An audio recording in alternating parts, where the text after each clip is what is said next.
नमः संस्कृताय प्रिय संस्कृत मित्राणि, संस्कृत सेवा में आप सभी का स्वागत है।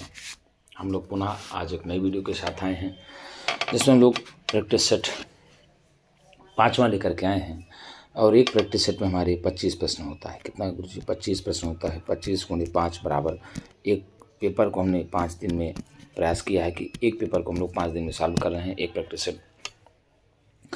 तो हम लोग देख रहे हैं। आज देखिए पहला प्रश्न आया, व्यूढोरस्काः पदे समासः अस्ति। क्या कहा? व्यूढोरस्काः पदे समासः अस्ति। अब बताइए व्यूढोरस्काः इस पद में कौन सा समास है? क्या अव्ययीभाव समास है? क्या तत्पुरुष समास है? क्या बहुव्रीहि समास है? क्या केवल समास है? तो व्यूढोरस्काः पद में कौन सा समास है? तो इसमें हो जाएगा गुरुजी बहुव्रीहि समास। कौन सा समास हो जाएगा? बहुव्रीहि समास हो जाएगा। क्या है?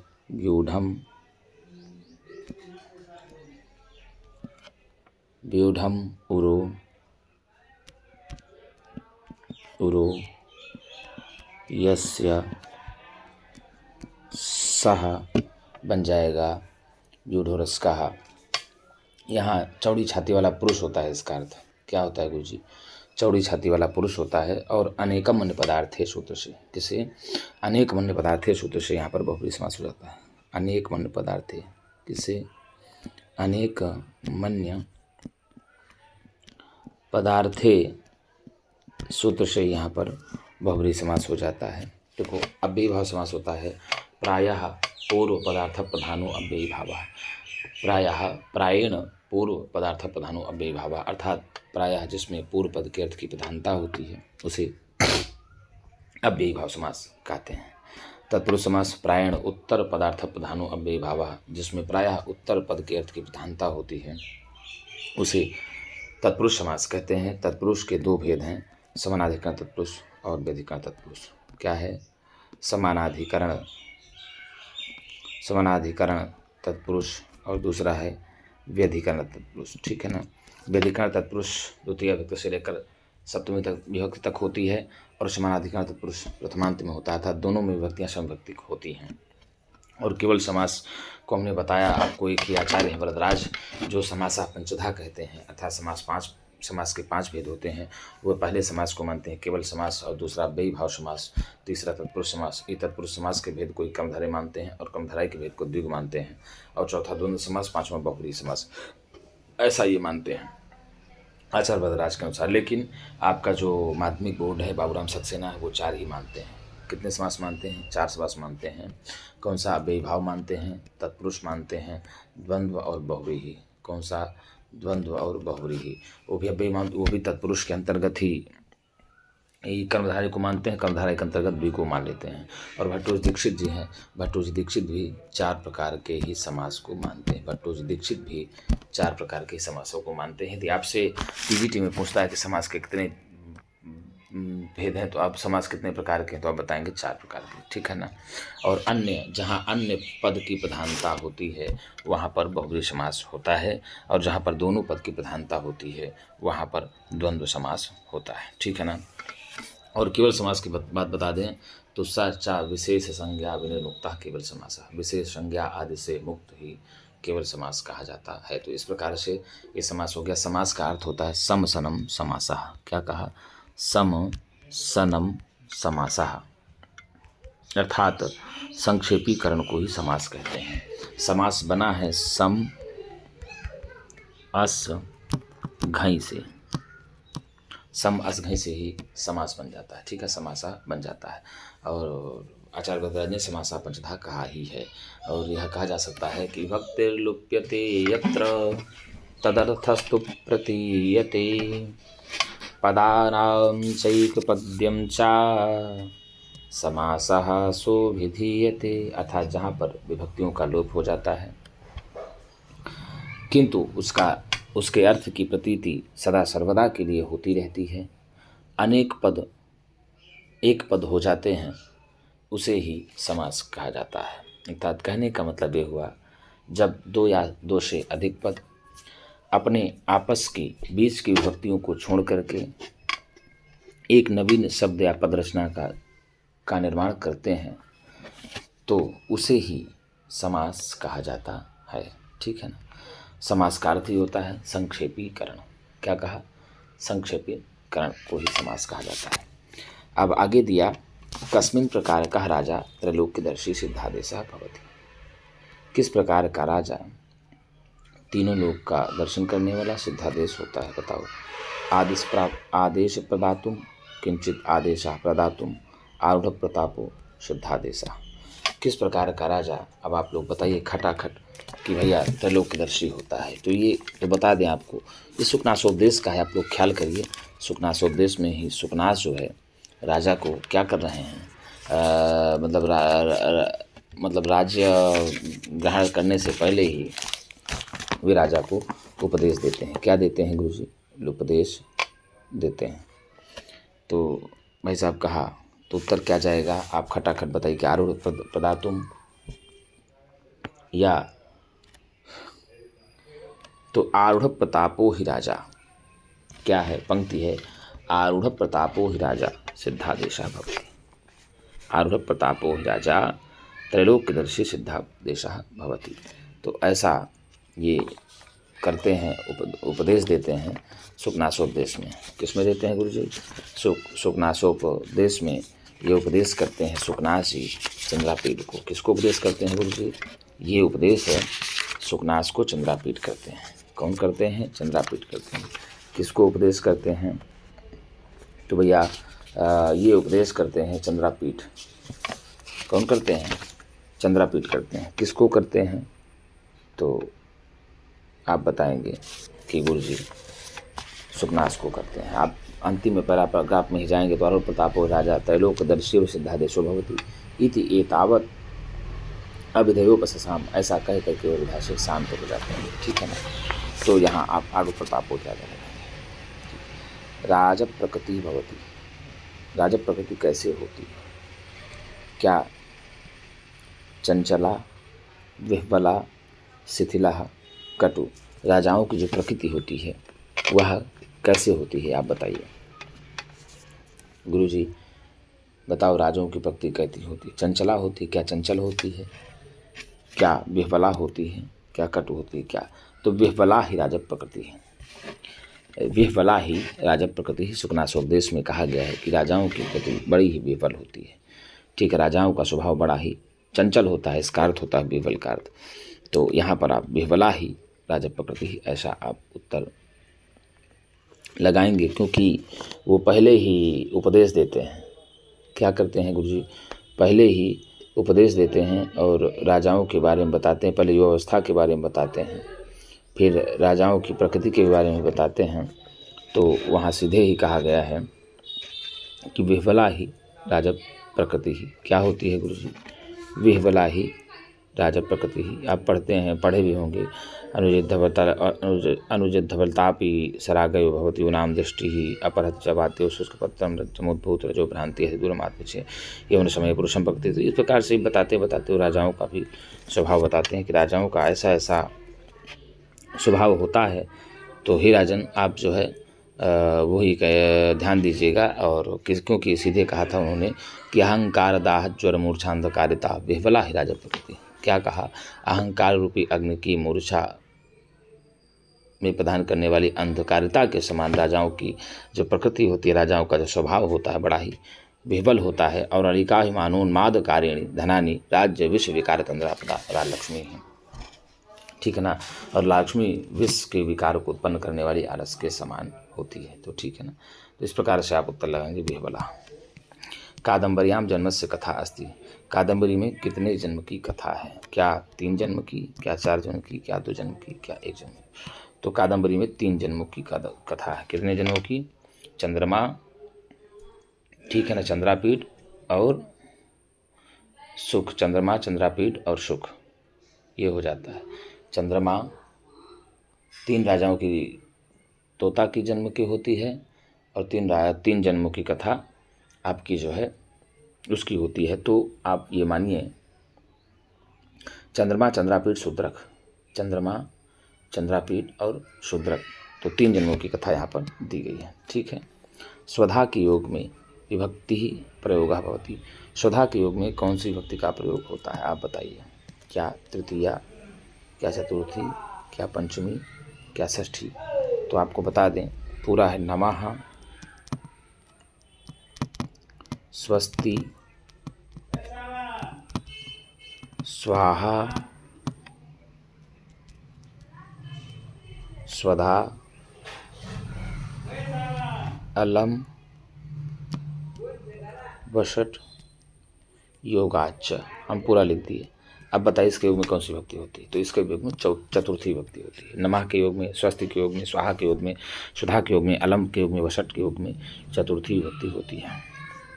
कौन सी विभक्ति होती है? चतुर्थी विभक्ति होती है। साधकतमम करणम तो तृतीया हो जाएगी, अपादानी पंचमी हो जाएगी। ठीक है ना गुरु जी। और संबंधी षष्ठी, संबंध में षष्ठी विभक्ति होती है। तो यहाँ भी आपका उत्तर सही हो जाएगा। अनुक्ते कर्तरि विभक्ति स्यात्। अनुक्ते कर्तरि, अनुक्त कर्ता में विभक्ति होती है।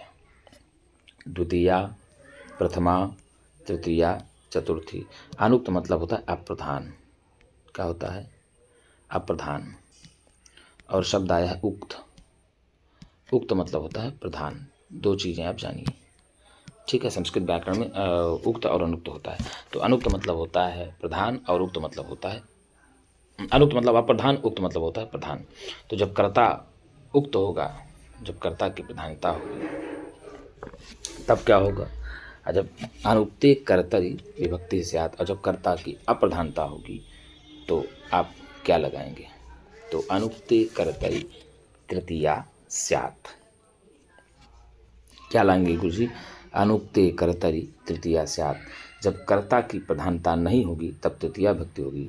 जब अब यहाँ उक्ते कर दे, अब यहाँ अनुक्ते हटा दे, उक्ते कर्तरि तो प्रथमा स्यात्।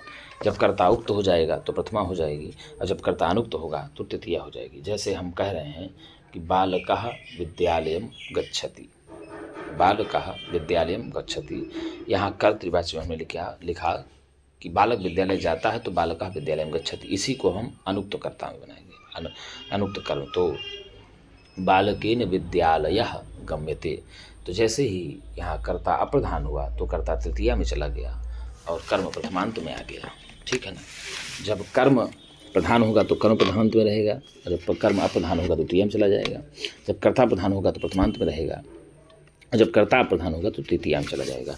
तो अनुक्ते कर्तरि तृतीया स्यात् और उक्ते कर्तरि प्रथमा स्यात्, ऐसा आप लगा देंगे तो उत्तर आपका बी चला जाएगा, सी चला जाएगा। क्या चला जाएगा गुरुजी? सी आपका उत्तर सही हो जाएगा। आइए आगे दिए हैं, आगे क्या दिया देख लेते हैं। उपपद विभक्तेः विभक्तिर्बलीयसी भवति। उपपद विभक्तेः विभक्तिर्बलीयसी। उपपद विभक्तियों से भी विभक्ति बली होती है। कौन सी होती है?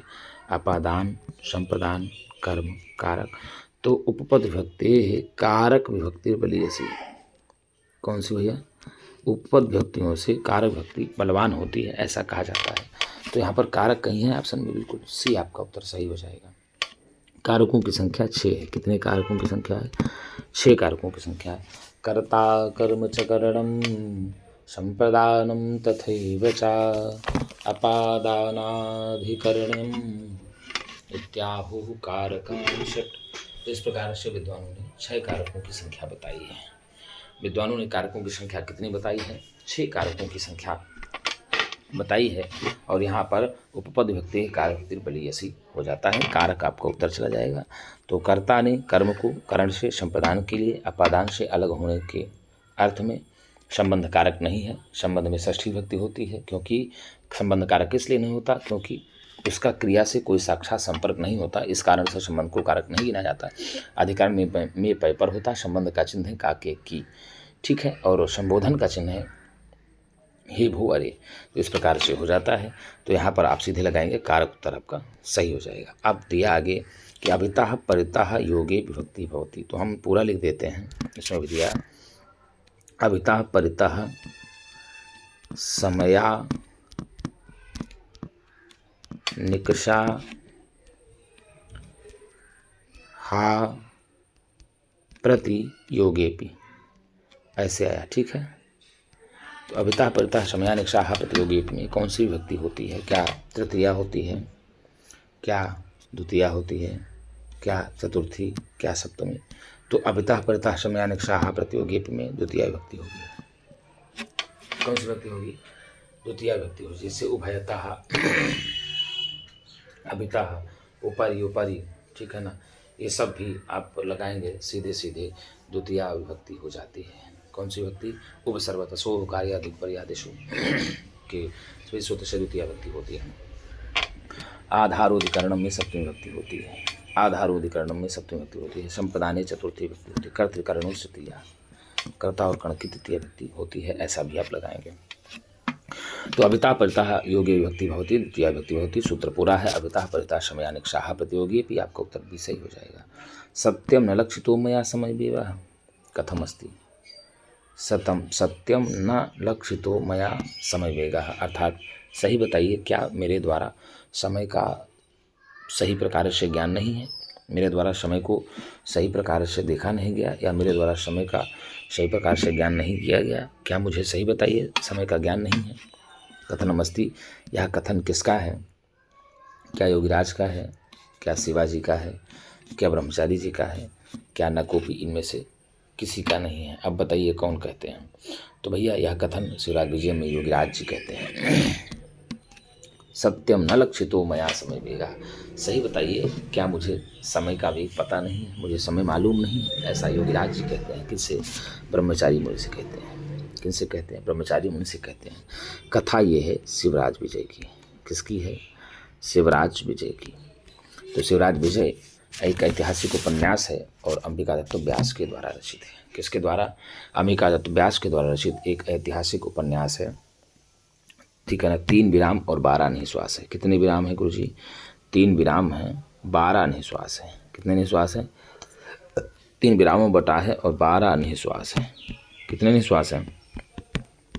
12 निश्वासों बटा है और प्रत्येक विराम में 4 निश्वास हो। 4 गुणे 3 बराबर 12 निश्वास हो जाते हैं, ठीक है। और उसके नायक होते हैं वीर शिवाजी और रघुवीर सिंह सहायक होते हैं। प्रतिनायक के अंतर्गत गणना की जाती है।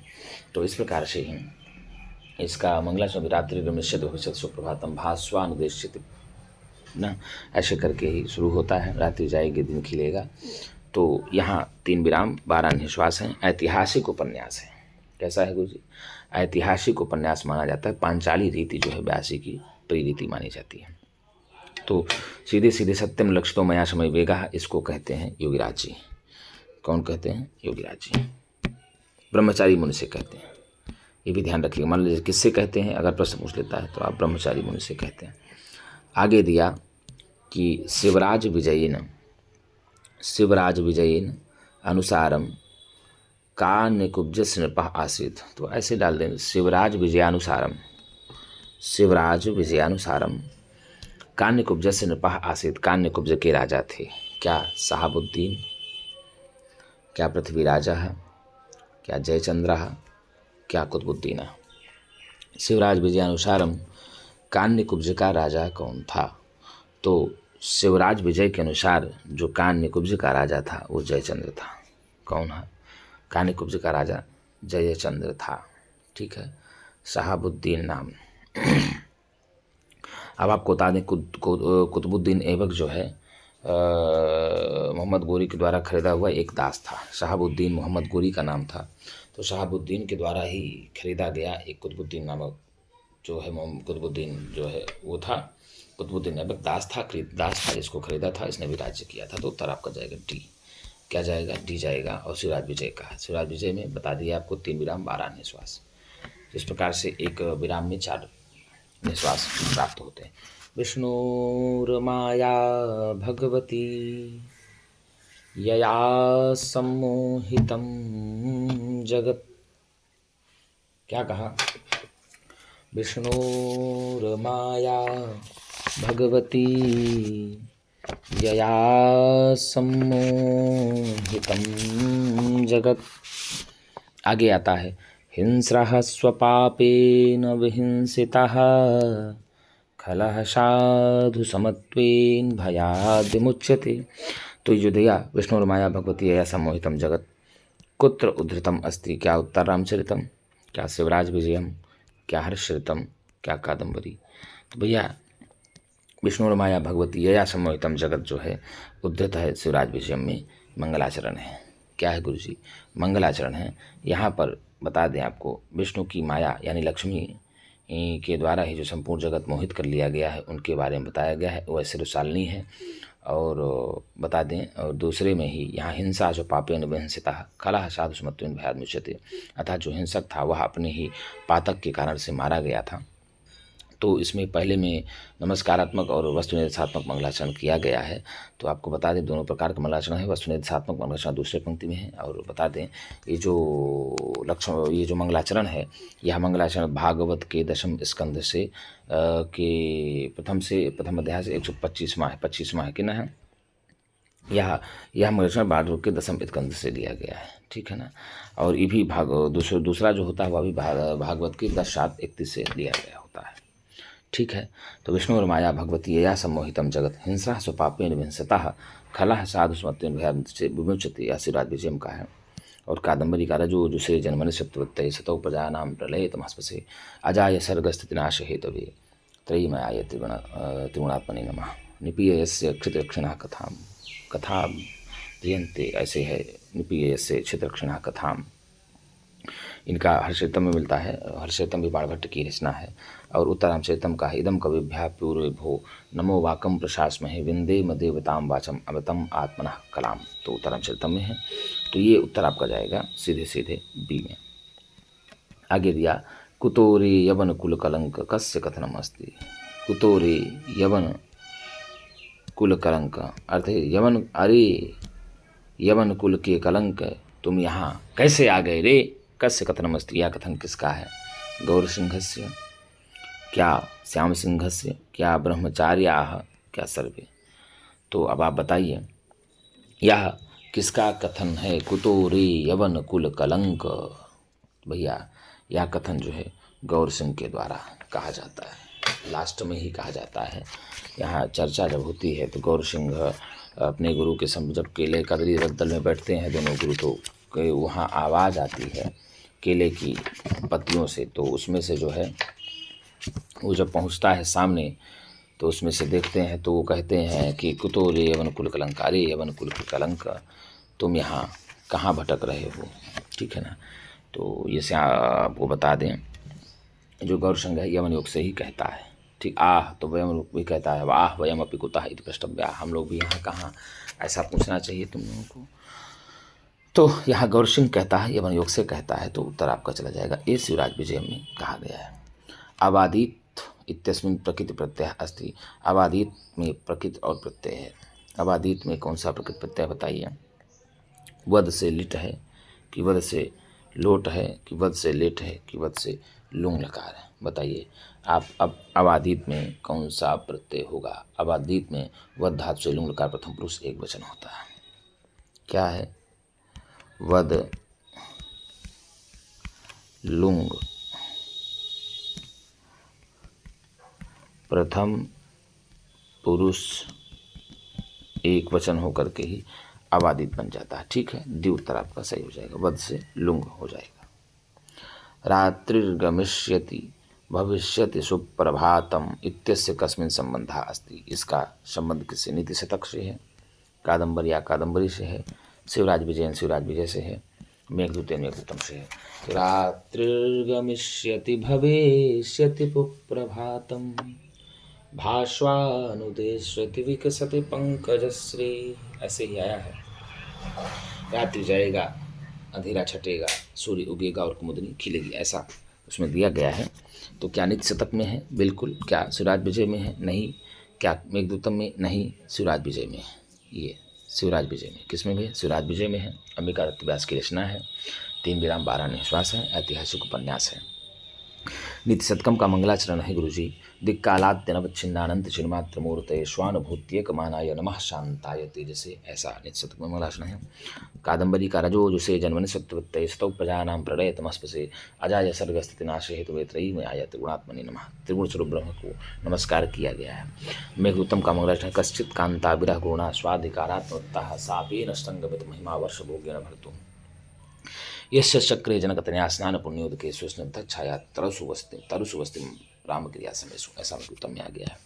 तो इसका उत्तर जाएगा सी फॉर करेक्ट आपका उत्तर सही हो जाएगा। आगे दिया वंशस्थ छंदे कति वर्णाः भवन्ति। वंशस्थ छंद में कितने वर्ण होते हैं? क्या 12, क्या 18, क्या 21, क्या 19? तुजतौ तु वंशास्थमुदीरितञ्जरौ, जतौ तु वंशास्थमुदीरितञ्जरौ। क्या 21, क्या 19, क्या 18, क्या 12? तो वंशज छंद में 12 मात्राएं होती हैं। प्रत्येक चरण में वंशज छंद के 12 मात्राएं होती हैं, जगण, तगण, जगण और रगण।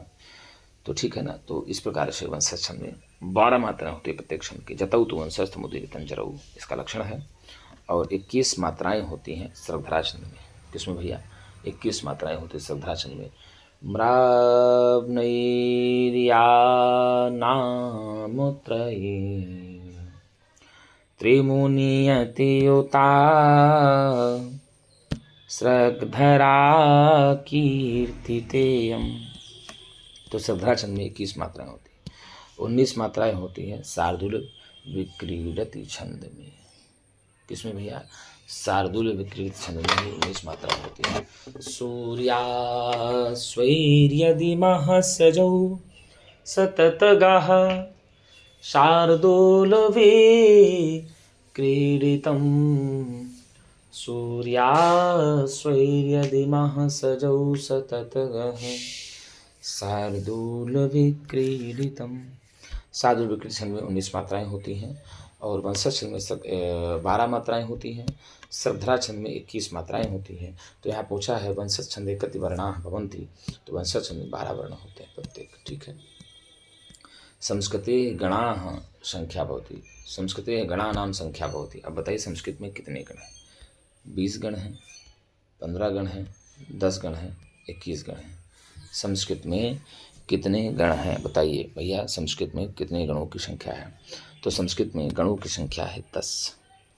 कितनी? 10 गण है।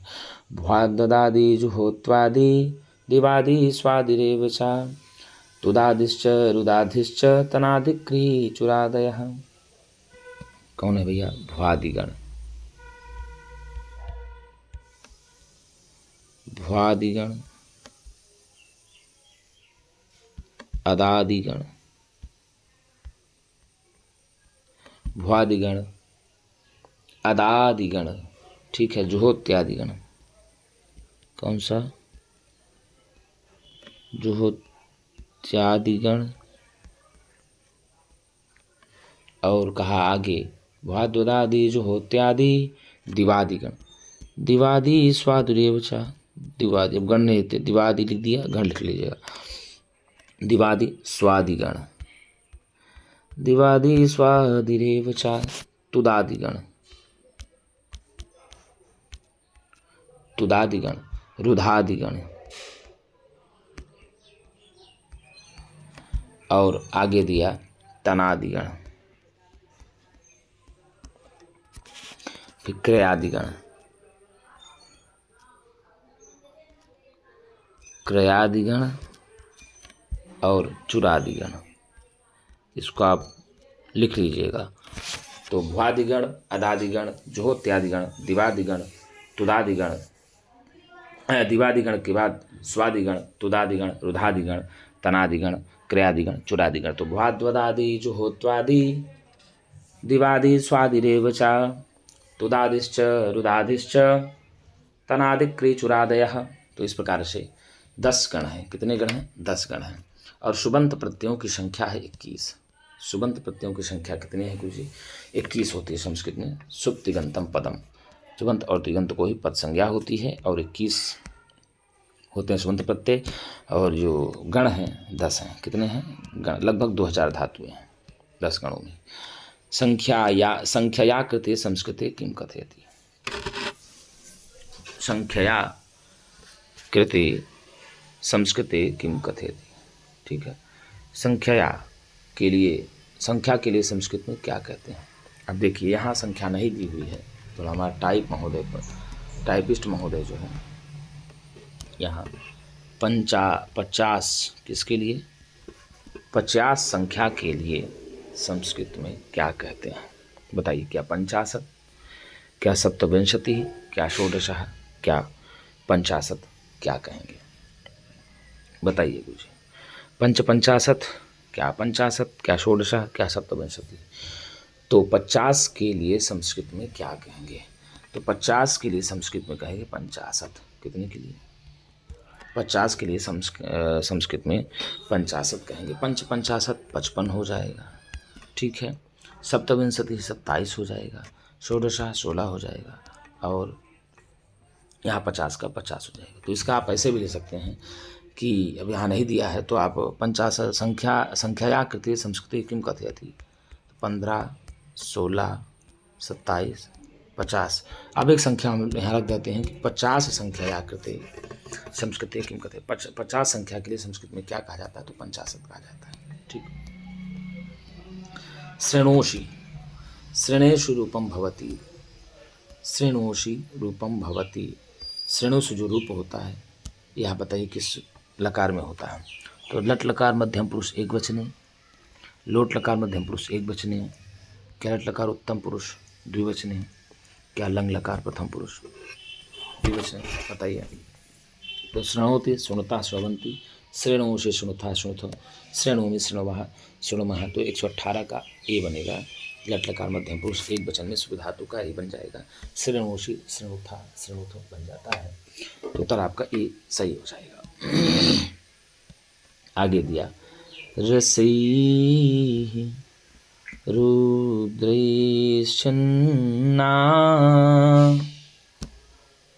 यमन सभलागाः शिखरिणी। लक्षणम छंदस लक्षणम अस्ति। बताइए किसका है? यहाँ डैश डैश डैश कर देने चाहिए, पूरा दे दिए। रसैः रुद्रैश्चन्ना यमन सभलागाः। तो शिखरिणी छंदस से लक्षणम अस्ति, किसका लक्षण है? बताइए। क्या मंदाक्रांता, क्या मालिनी, क्या बसंत तिलका, क्या शिखर? तो शिखरिणी छंद का है। किसका है गुरु? शिखरिणी छंद का है। मंदाक्रांता छंद का लक्षण मंदाक्रांता जलधि षड्गै भौनतौ तात गुरु चेत। मंदाक्रांता का ये हो गया। मालिनी का ननुमययुतेयं मालिनी भोगिलोकैः, ननुमययुतेयं मालिनी भोगिलोकैः। ये मालिनी का हो गया। वसंत तिलका का उक्ता वसंत तिलका तब जा जगौगः, गेयं वसंत तिलका तब जा जगौगः। ठीक है। वसंत तिलका में 14 मात्राएं होती हैं प्रत्येक पद में, प्रत्येक लाइन में, पंक्ति में। और ननुमय युते मालिनी भोग लोकई, तो ननुमय युतेयम मालिनी भोगी लोकई। और मंदाक्रांता में 17 मात्राएं होती हैं शिखरिणी में। तो रस 6 और रुद्र 11, 11 6 17 मात्राएं शिखरिणी में भी होती हैं। संस्कृते लकारः अन्य नाम्ना ज्ञायते। संस्कृत में लकारों को दूसरे नाम से जाना जाता है। बताइए। संस्कृत में लकारों को दूसरे नाम से जाना जाता है। क्या संज्ञा, क्या विधि, क्या वृत्ति, क्या अधिकारा? तो संस्कृत में लकारों को अन्य किन नाम से जाना जाता है? बताइए। तो संस्कृत में लकारों को अन्य नाम है वृत्ति। लकारों का अन्य नाम क्या है गुरुजी? वृत्ति ही है। संस्कृत में लकारों का अन्य नाम वृत्ति ही हो जाएगा, तो आप लगा देंगे। ठीक है। शकुंतलायाः शाप मुक्ति कारणम अस्ति। शकुंतला की शाप मुक्ति का कारण क्या है? क्या स्वर्ण, क्या सोना है, क्या अंगुलीयकम, क्या अंगुली है, क्या गंगा है, क्या कड़वा, क्या कड़ोजी? तो शकुंतला के शाप मुक्ति का कारण होगा अंगूठी। क्या होगा?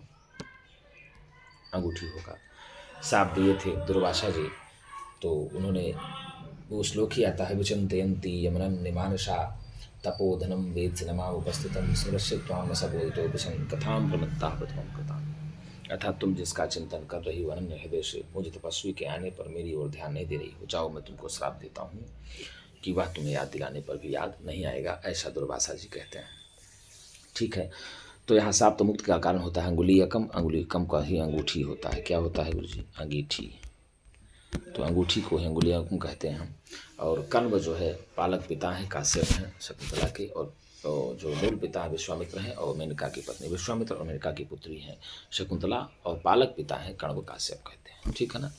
तो साप मुक्ति का कारण रहा अंगूठी। तो अंगूठी दिखाने पर ही शकुंतला साप मुक्ति होती है।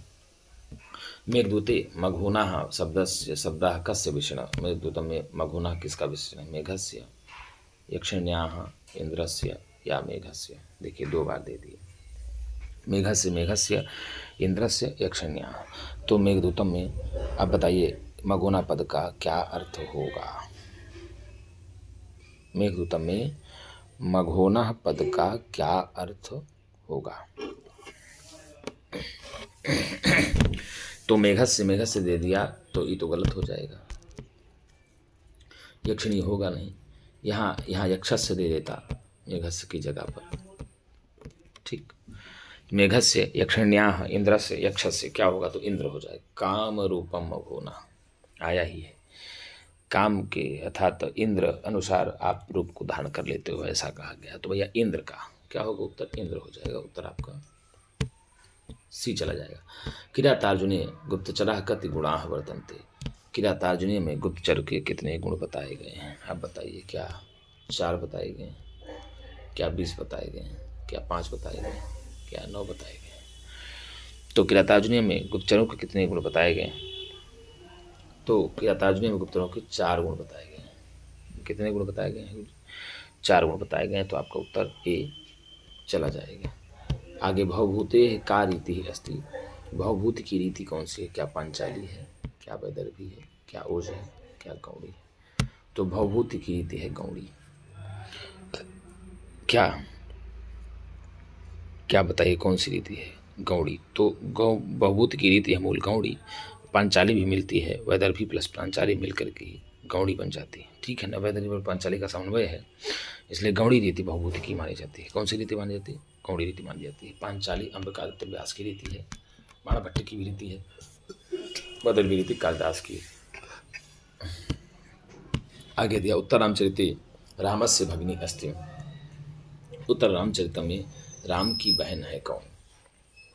मुरला, आत्रेयी, वासंती, शांता। तो शांता है। क्या है? शांता है। पुत्र शांताम नाम बेजीज अपत्य कृतिकाम राज्ञी शांताम नाम बेजीजंत। अर्थात राजा दशरथ ने शांता नाम पुत्री को वो होता, तो राजा दशरथ की पुत्री का नाम था शांता। ठीक है। और अष्टावक्र राम के बहनोई रहे, शांता के पत्नी रहे। तो उत्तरामचरितम में राम की बहन का नाम है शांता। क्या है? शांता है। आत्रेयी एक तापसी हैं। मुरला, तमसा मुरला ये पात्र हैं, आपकी पात्रा हैं। तमसा मुरला नामक 2 नदियाँ होती हैं, उत्तरामचरितम की हैं। और वासंती, वनसंती सीता की सखी होती है और राम के साथ वासंती रहती है। तो मित्रों, हम लोगों ने अभी तक पूरा बात किया जाए तो एक प्रैक्टिस सेट को हम लोगों ने 5 भागों में हल कर लिया है, और एक पेपर हमने पूरा इस 5 भाग की प्रैक्टिस सेट में संपूर्ण हल कर लिया है।